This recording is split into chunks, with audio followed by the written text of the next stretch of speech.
Hey there, and welcome back to I Think You're Muted, the podcast where we dive deep into the skills you need to thrive in your career, find your voice, and handle whatever the professional world throws your way. I'm Dr. Stephanie Dean, and together we're tackling a topic that everyone encounters sooner or later: how to respond when you find yourself in that tough conversation at work. Welcome to I Think You're Muted, the podcast empowering professional women to step up, speak out, and be heard. I'm Dr. Stephanie Dean, and after hearing I think you're muted one too many times in meetings, I realized many of us are living our lives on mute. Your voice is your most powerful tool, and in each episode you'll get the strategies and stories to help you find it, overcome challenges, and lead with confidence. Ready to turn up the volume on your impact? Let's dive in. Let's face it, no one looks forward to those moments when your manager or your colleague sits you down for a chat. Whether it's about feedback you weren't expecting, addressing a mistake, or discussing an issue that's been brewing under the surface, these conversations can be pretty nerve-wracking. But here's the good news. How you respond in these situations can make a huge difference in your career. It's not just about surviving the conversation. It's about showing that you can handle challenges with professionalism and grace. Today, we're going to explore how you can respond effectively in those difficult moments. We'll look at strategies for staying calm, ways to turn feedback into a learning opportunity, and how to maintain your confidence even when the conversation is tough. So grab your coffee or your tea, or whatever helps you stay cool under pressure, and let's dive into it. All right, let's start with these conversations and why they're so important. First off, it's totally normal to feel a bit anxious or defensive when someone brings up an issue. Maybe you're thinking, great, what did I do wrong this time? But here's the thing. These conversations are actually opportunities in disguise. They're chances for you to learn, to grow, or to show that you can handle feedback with maturity and a growth mindset. Now, I want to flip the script on how we usually think about these moments. Instead of dreading them or seeing them as a critique of your character, what if you saw them as opportunities to demonstrate your professionalism? Because how you respond when the spotlight is on you, especially in challenging situations, can really set you apart and open doors for you in your career. Let me tell you a story I heard recently from a colleague of mine. Let's call her Emily. Emily was one of those rock star employees that every team loves to have. She was diligent, she was creative, she was always willing to go the extra mile. She was working on a big project that was crucial for the team's success. Emily was putting in the hours, she was staying late, she was making sure that every detail of her work was just right. She really believed she was doing everything she could to ensure the project's success. Then one day, out of the blue, her manager asked to speak with her. Now, Emily is the kind of person who's usually confident in her work, but the moment she got that meeting request, she felt her stomach drop. You know that feeling, right? The one where you start running through everything you've done recently, wondering if you've missed something or if there's a problem you didn't see coming. So when she walked into that meeting, her manager got straight to the point. It wasn't about the quality of her work, and that was a relief, but it was about something Emily hadn't even considered. Her manager explained that while Emily was doing great work, there were issues with how she was communicating these updates to her team. She hadn't realized it, but her lack of timely communication was causing confusion and delay for others. Team members were left in the dark about important changes, and as a result, they couldn't do their jobs as effectively. And this was starting to impact the overall progress of that project. Emily was definitely caught off guard. She hadn't intended to cause any problems. In fact, she thought she was helping by focusing on getting everything perfect before sharing updates. But her manager made it clear that this communication gap was becoming a real issue. It wasn't just a small hiccup. It was something that needed to be addressed immediately. Now, this is where the story could have taken a few different turns. Emily could have gotten defensive, which is a natural reaction when you're blindsided by feedback you weren't expecting. Or she could have felt defeated, or she could have let it ruin her day, questioning all that hard work she had put in. But instead, Emily did something really powerful. She took a deep breath. She decided to focus on what she could learn from the situation.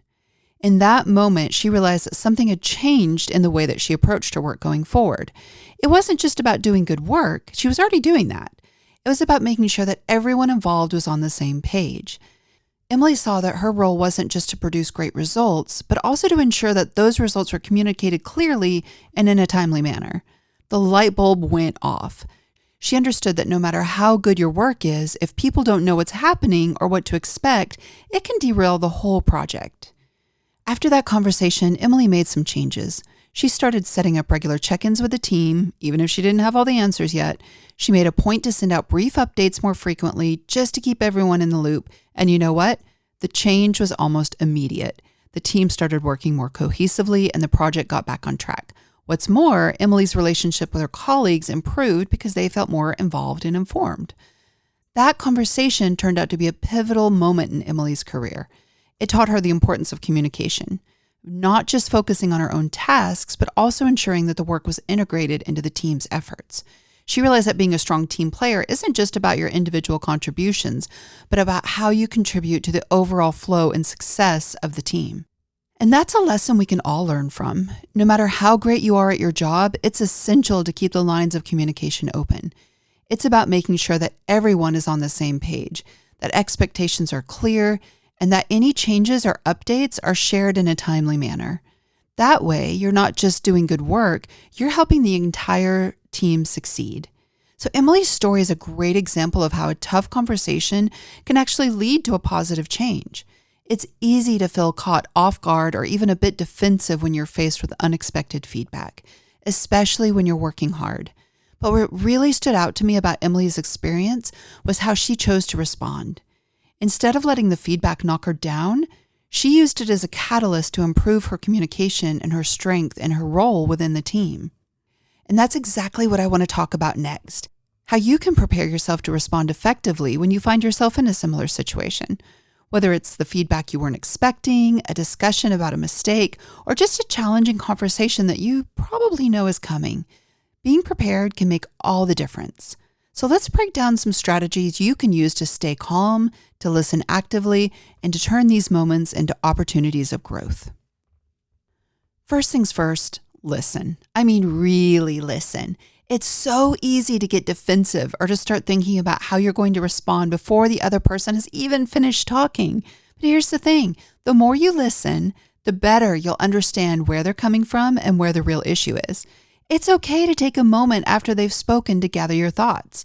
So let's break this down with an example. You know I love my examples.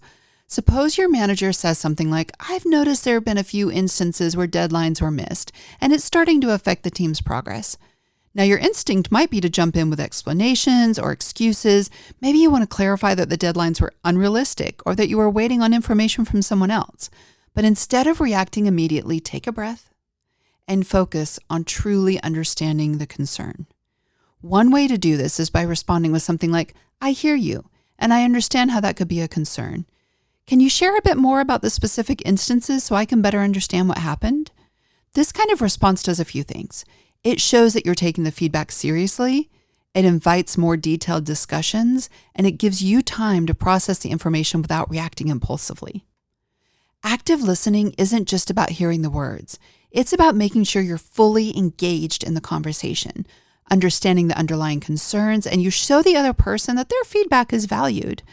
By focusing on listening first, you're setting the stage for a more productive and constructive dialogue. And from there, you can move forward with a clear understanding of the issue, which is crucial for responding effectively and making those meaningful improvements. The next strategy is to stay calm and collected. Emotions can run high during these conversations, but it's crucial to stay calm. Take some deep breaths and keep your tone measured. Even if the feedback feels unfair or catches you off guard, maintaining your composure is key. Remember, the goal here is to learn and grow, not to win an argument.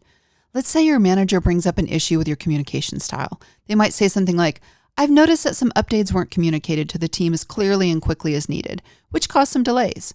Now, this is one of those moments where it's completely natural to feel a bit defensive, especially if you've been pouring your heart into your work and you thought you were doing a good job.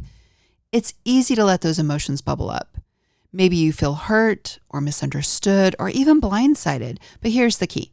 How you respond in this moment can make all the difference. The first thing is to remember to stay calm. I know, easier said than done, right? But staying calm allows you to process the feedback more effectively and respond in a way that's professional and constructive.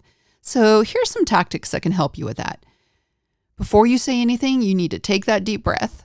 That simple act can do wonders to help you collect your thoughts and manage your emotions.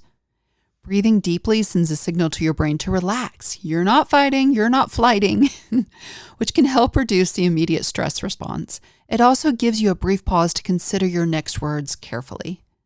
Another effective way to stay calm is to ground yourself in the present moment. This could mean focusing on something physical, like the feel of your feet on the ground or the sensation of your hands resting in your lap. Grounding techniques like this can help you stay centered and keep your mind from spiraling into worries and defensiveness. Next, when you receive that feedback, try to view it objectively without immediately labeling it good or bad. For instance, instead of thinking, I messed up and now they're upset with me, try to reframe the situation as, this is an opportunity for me to learn and grow. By shifting your mindset, you can approach the feedback with curiosity rather than defensiveness. In response to your manager's comment, you might say something like, I appreciate you pointing that out. Communication is really important to me and I'm committed to improving. Could you give me an example of where I could have communicated more effectively? This kind of response not only shows that you're open to the feedback, but that you're willing to take action and improve. It keeps the conversation focused on solutions rather than getting stuck in the emotions of the moment. Okay, let's talk about something that doesn't get discussed often enough. What do you do if you feel like you might cry during the conversation? First off, it's important to acknowledge that crying is a natural human response, especially when you're feeling overwhelmed or vulnerable or misunderstood. Or honestly, I tend to cry more when I get angry or feeling kind of sideswiped than sad. But in a professional setting, you might prefer to maintain your composure. So here's a few tips to help with that. Try shifting your focus. If you feel tears welling up, try to shift your focus to something neutral in the room. Look at a spot on the wall, concentrate on a piece of furniture, or focus on the texture of the table. This can help distract your mind just enough to prevent the tears from flowing. Or breathe steadily, right? Focus on your breathing. Inhale slowly for a count of 4, and then hold it for a count of 4, and then exhale for a count of 4. This kind of rhythmic breathing can help calm your nervous system and reduce the intensity of your emotions. Or you can go back and use that physical grounding technique. Another tactic is to press the tongue to the roof of your mouth or gently pinch the skin between your thumb and forefinger. These small physical actions can help you regain control over your emotions by giving your mind something else to focus on. And if necessary, if you find yourself really struggling to keep your emotions in check, it's perfectly okay to ask for a brief moment. You might say, I'm taking this feedback seriously, and I'd like a moment to collect my thoughts so that I can respond effectively. Most managers will understand and appreciate your desire to respond thoughtfully. So once you've managed to stay calm and collected, the next step is to steer the conversation towards constructive action.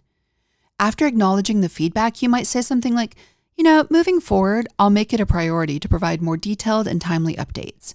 I'd also appreciate any suggestions you have for how I can improve my communication to better meet the team's needs.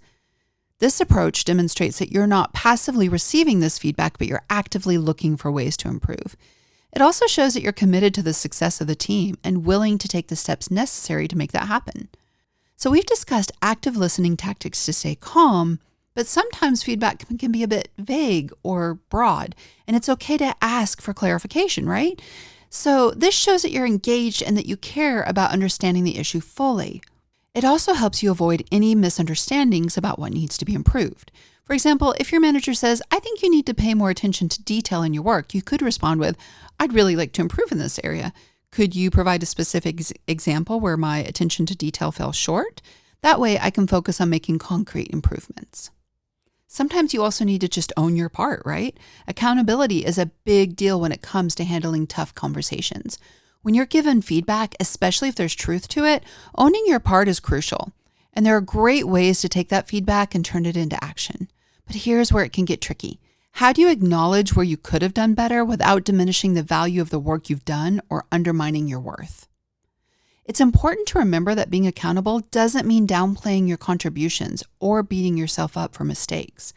In fact, showing accountability in a constructive way can actually enhance your reputation as someone who is mature, self-aware, someone who's committed to continuous improvement. So let's talk a little bit about how to do that effectively.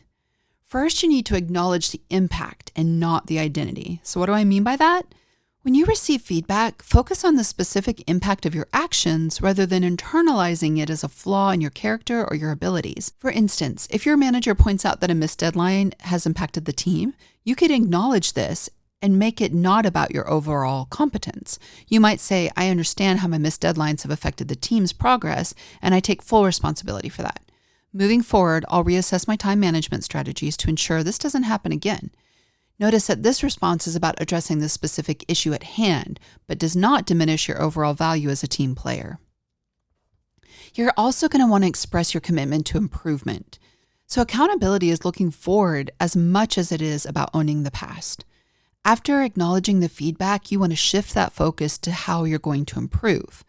This not only shows that you're taking the feedback seriously, but also positions you as someone who is proactive about personal and professional growth. For example, you could say, I'm committed to improving in this area, and I'll be implementing a new system to track deadlines more effectively. I'd also appreciate any suggestions you might have to help me stay on top of these tasks. This response is powerful because it shows that you're not just passively accepting that feedback. You're actively seeking ways to turn it into a positive change. You're also going to want to highlight your strengths alongside this commitment, though.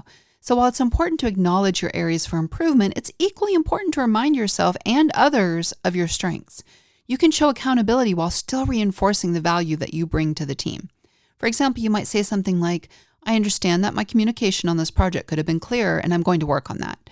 But at the same time, I'm proud of the creative solutions we've been able to implement so far, and I'm excited to continue building on that with improved communication moving forward. This approach balances accountability with a recognition of the good work you've done, keeping the focus on both growth and your ongoing contributions. So what ultimately you're going to be doing is framing these mistakes as learning opportunities, right? Mistakes happen, and they're often the best teachers. So when you're holding yourself accountable, it's helpful to frame mistakes as learning opportunities rather than failures. This mindset helps you and those around you see the value in the growth process. For example, if you missed that deadline because of overcommitting, you could say, I realized that by overcommitting, I wasn't able to meet all the deadlines I set.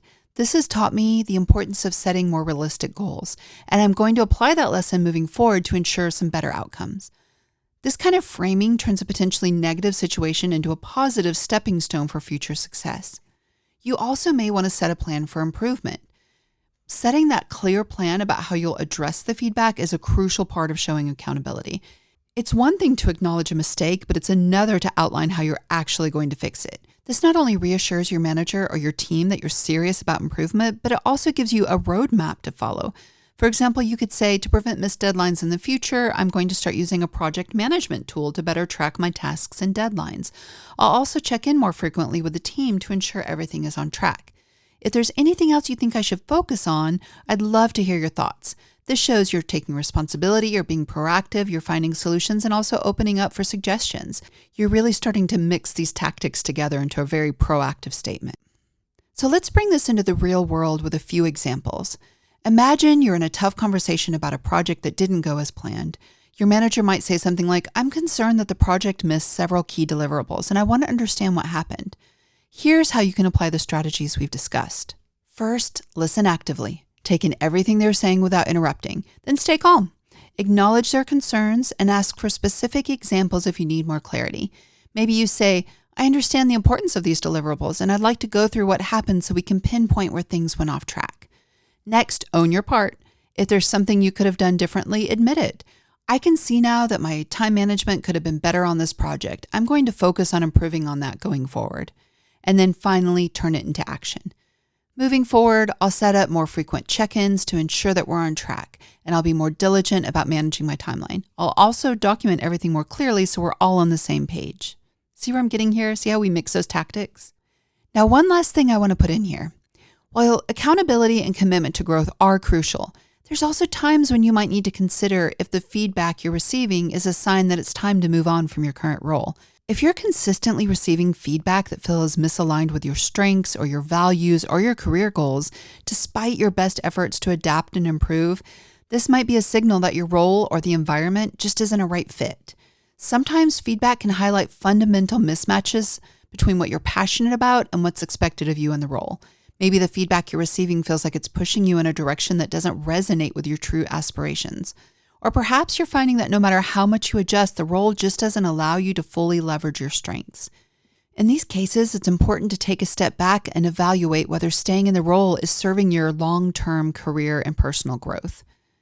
We're going to dive deeper into this topic in an upcoming episode, where we'll explore how to recognize signs that maybe it's time to transition to a new role or even a new career path, and how to do that in a way that's thoughtful and empowering.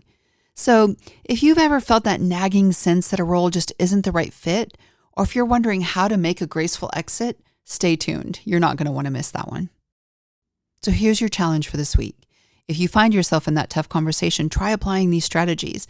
Remember to listen, stay calm, clarify when needed, take ownership, and turn that feedback into actionable steps. It's all about shifting your mindset from defense to growth.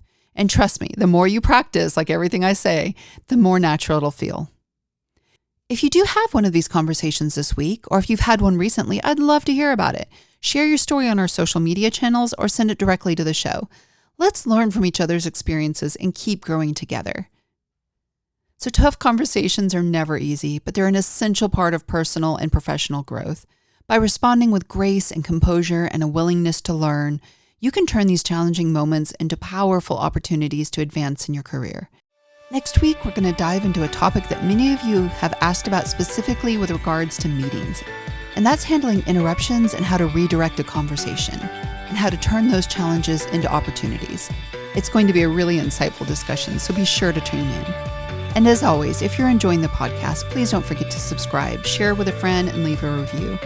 Your support helps us reach more listeners and empower more people to unlock their potential and lead with confidence.